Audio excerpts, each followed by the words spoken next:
حاجه زوينه جات عندي ندى حاسي ورجلها حمزه، غيديروا بجوج الهوليود سمايل، وكاين عمليه ديال التجميل، وكاين عمليه زراعه الشعر لراجل ندى اللي هو حمزه.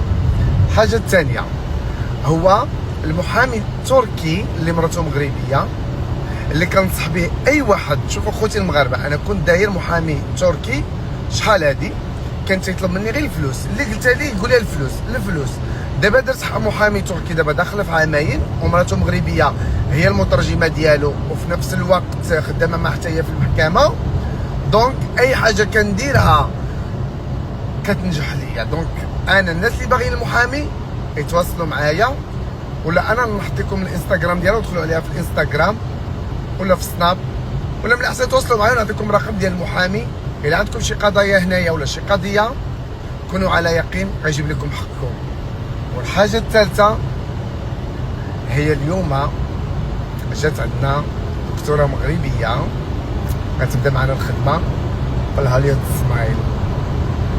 سمعتوني؟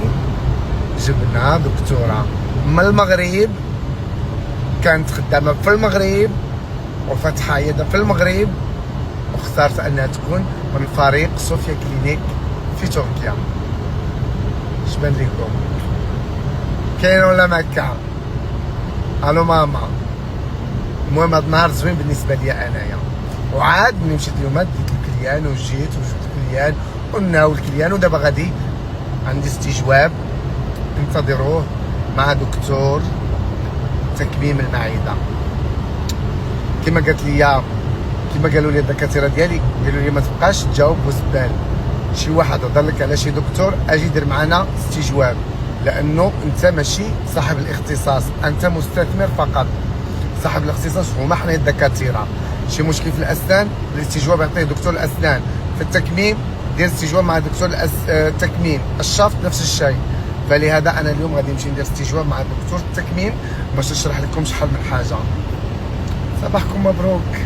وهي الصراحه هكذا حنا خصنا رجال الاعمال نديروها في خدمتنا ونقابلوا المشاريع ديالنا. الدكاتره يهضروا في بلاصتنا، علاش كنضيعوا صوتنا وكنبقاو نجاوبوا الكلاب؟ لانه الكلاب ديما كتنبح الا اذا رميتي لها العظم.